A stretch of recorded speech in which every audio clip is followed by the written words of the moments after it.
my earliest memories would be over in Whitley. Our back garden was on our house was on Harton Road, and our back garden went into the Cowsey. Directly over the back fence, you could jump into the Cowsey. So I spent a lot of my childhood making camps and whatever in the Cowsey and just being a general nuisance. But then we moved to D Road. So I spent a lot of time around D Road, proper terrorised. Yeah, lots of interesting things happened then. And then sort of teenage years, I suppose. Oxford Road, the New Inn in the Oxford Road was our sort of main haunt. A lot of football violence, a lot of racial tension, I'd say, around West Reading back then in the early 80s. Culture changed though. Me and my friends started getting into underground parties like around the M25 and warehouse parties, or as they were perceived by the press as acid house parties. Do you like high bass, deep bass? Yeah. Well, YouTube RDF, when you get Radical Dance Faction, there's a guy with big long dreadlocks, Chris Pocher.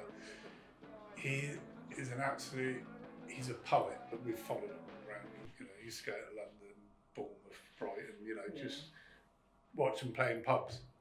Drop some acid, just yeah. Honestly, you wouldn't see it because you would bounce. Honestly, the beeline on it.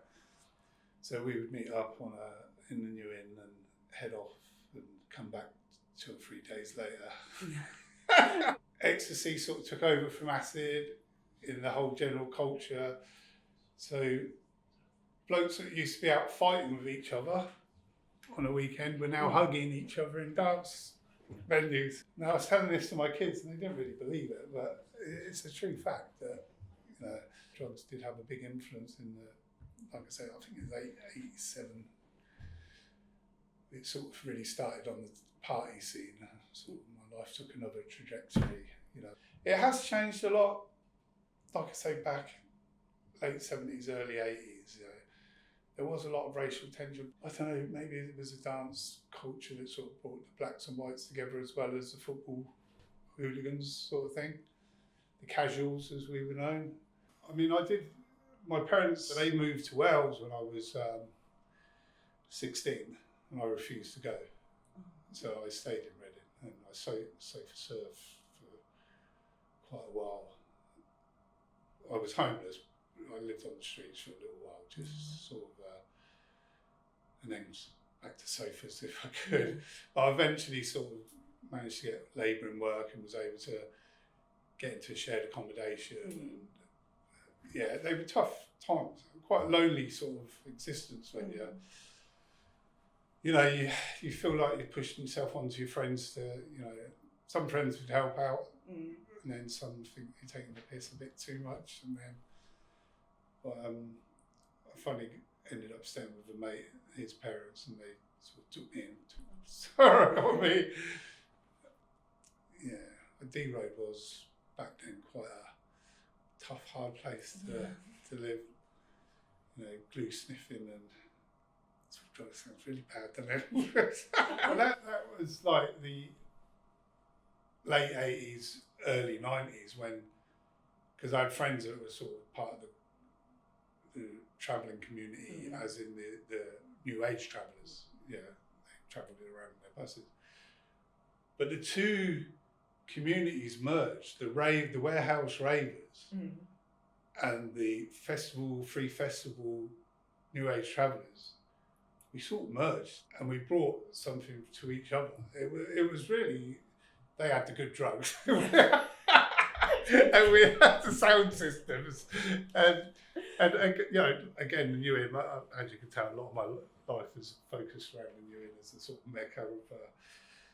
So we were following the free festival scene, all the travellers. It was amazing. Ketamine, that was that weekend, but we were sat in the New Inn on the Saturday thinking, wow. Trying to phone people, where's the party? I'll never forget, my mate's come into the pub, he's gone, it's just been on the BBC News, do not go to Castle Morton in Gloucestershire because there's a massive legal rave going. And we're like, yes! So the best publicity that they could have ever done. And that weekend, they reckon, well, it was like 500,000 people must have gone through that field at some stage. But I mean, I'm 60 in a few weeks' time, so I've lost a lot of friends. I've lost a lot of friends through drugs and friends through alcohol. You know, and a few of them you can only.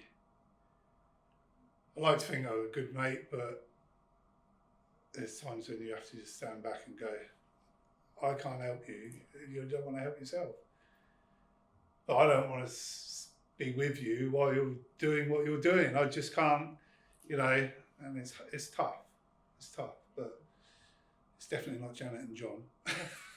Reading culture, youth culture, does seem to be, and certainly was, from a very long time ago, drug driven. Yeah. You know, no, don't get me wrong. A lot of my friends were, you know, we were the party ones. Like I say, in the New Inn, we would openly smoke weed. But there was another group that were sort of drinkers. They wouldn't go out to the parties, and we would, you know, we'd come back in on a Sunday afternoon, like our eyes rolling from acid, smoking, just trying to sort of bring ourselves back down to planet Earth. And they're out there drinking, getting drunk, just ripping the piss out. But we're like, well, we've had a great couple of nights out, you know, or, yeah. So, not everyone, but a big portion, I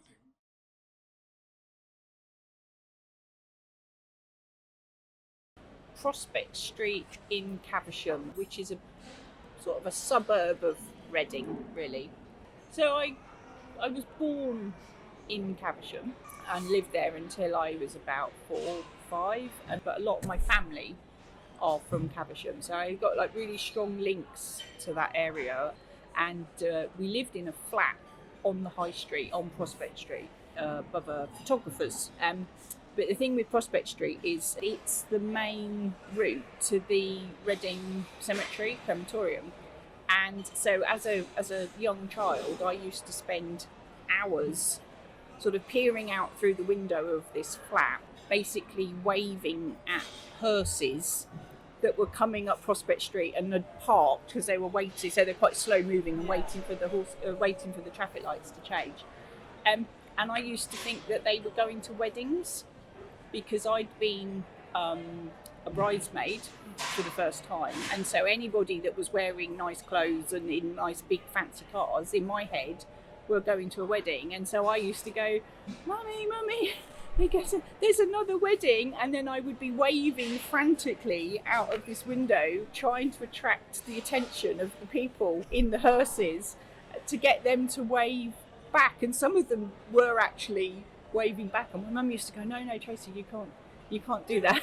Please don't do that. And in the end, she had to take me to the cemetery and sort of at quite a young age explain the whole concept of dying. My nan and granddad were members of a club which was called the Conservative Club, which used to sort of do like quite cheap drinks, and you know, they had bingo once a week, and they would at weekends they would do sort of music and dancing and everything, and I used to think it was brilliant. But it was, you know, I'm going back early 70s, so the women and the children were only allowed to be on the ground floor, and I didn't used to think anything of it. And then I got a bit older and I was a bit like, well, what's upstairs? Why aren't they allowed upstairs? And so one day me and another kid snuck up the stairs to see what was up there. And it wasn't anything particularly exciting. It was like pool tables and snooker and stuff. And we literally got shouted at. Yeah, we got in big trouble because my granddad was sort of on the committee of this club, and you know, we got dobbed in, and I got well and truly told off that I'd been spotted going up there. You know, when we moved to Tarhurst, there's a park in Tarhurst called the Arthur Newbery Park. I can remember my dad sort of taking me for walks, and we'd often end up in this park. There was this massive slide. It went sort of down the hill, and I can remember once my dad had said, go down the slide. And he was at the bottom of the slide and I was at the top of the slide, and I was wearing a coat with a hood, and I sort of hurled myself down this slide, and my hood caught on the top of the slide, so I was actually being choked. I was like suspended by this coat, going, like literally, like about to pass out. And my dad, in his moment of panic, instead of just coming up the steps to get to the top of the slide, he decided that he was going to run up the slide. So all I can remember seeing is this person like trying to like clamber his way up this slide, which was literally slippery, to sort of unhook me from the top of this slide, which is one of my sort of earliest childhood memories. So by the time I'd gone to secondary school, so that would be like 1980, so like getting into the 80s then, in this particular park, it used to have a like a shelter basically that had sort of like closed on sort of three sides and a roof, and then it had sort of benches along the back, and that's where we used to go do glue sniffing. So glue sniffing was a massive thing. Drink wasn't that easy to get, particularly unless you could sort of steal it off your parents. So there was like big gangs of us hanging around this shelter, and so we then decided that we'd try and use crisp packets. But the trouble with crisps is that there's often a lot of like dust and stuff from the crisps. So I came up with the bright idea, because I usually was the sort of the source of these ideas, was that if we went for the Smith's blue shaken salt and shake bags, because they were just plain crisps and the salt was in the little bag inside the crisps, that became like the glue sniffing crisp packet of choice. These Smith salt and shake. So yeah, I had some really, really sort of funny experiences around that park. And my first job was for the Hexagon Theatre in Reading. So they had the Pogues were performing, and the management company of the Pogues used to get them to the venue early so that they actually had a chance of getting them there, and they were like sober enough or not so high on drugs as they would normally be, so they had a chance of them performing. So they literally rocked up early, and the stage doorkeeper had sort of gone, oh, they're here, and we weren't sort of quite ready for them, and asked me to take some towels into the dressing room. And I was passing, he was like, Tracy, can you just put this into dressing room number 3 or whatever? And they were in there, and then they wouldn't let me leave. But they were like, oh no, you can't go, just stay. And I was just like, right, okay. But then they weren't like really talking to me, but they didn't want me to leave. And I can remember sort of going, I'm just feeling really awkward in this situation.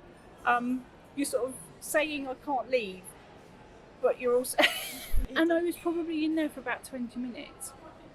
And then the stage door guy realised, and then he came and found me, sort of like took me away from them. And I was like, what's just happened? Why is that a thing? It was such a different world. And so my last one is the George Hotel, because that's been a bit of a feature of me sort of working in Reading, probably more than I realised. I used to work at Barclays Bank, so when I left the Hexagon, I went into banking, mainly because my parents went, oh, you'll get a really good mortgage, and who wants to think about a mortgage at 20?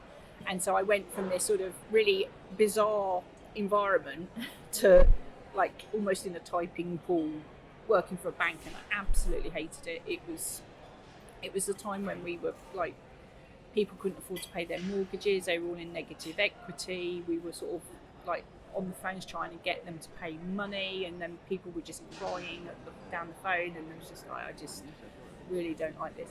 And so a group of us used to go at lunchtimes across to the George Hotel, which was near where Barclays King Street branch was. And so that was like our local, and not so much me, but the lads would be drinking pints, and then would go back and they would be serving customers on the counter, like, and we'd be trying to like sober them up so that the supervisor didn't realise how pissed. And of course we thought that nobody knew that we were going back to work drunk, but I would imagine like lots of people knew. It was quite a popular drinking place in Reading in those days, not at all now. And I can remember having some really raucous nights. We had one night there where a guy that we worked with called Sean, he got so drunk that we sort of put him on the train to Basingstoke, and he fell asleep. He didn't get off the train. They didn't check the train, and he woke up at 2 a.m. in the sidings at Eastleigh. So he wasn't even near like a platform. and he had to try and get off of the train, walk down the tracks, because in those days people didn't have like mobile phones, and then had to find a payphone, wake his parents up, who had to drive from Basingstoke to Eastleigh to come and pick him up. And that was because of this very drunken night that had been spent in the George Hotel. So he spent lots of time sort of back there at lunchtimes, but not drinking, but drinking coffee, which was sort of like a shift in maturity, I guess. But I mean, I don't know if the hotel is still going as a hotel. So it's like it was in the 80s. It was a really quite a sort of a popular venue to go to, and now it's sort of just declined into this. Like, if you were going out in town, you wouldn't be going, I'm going to go to the George Hotel. And yet I've had some really sort of fun experiences there. Yes, it just shows how the town has really sort of changed.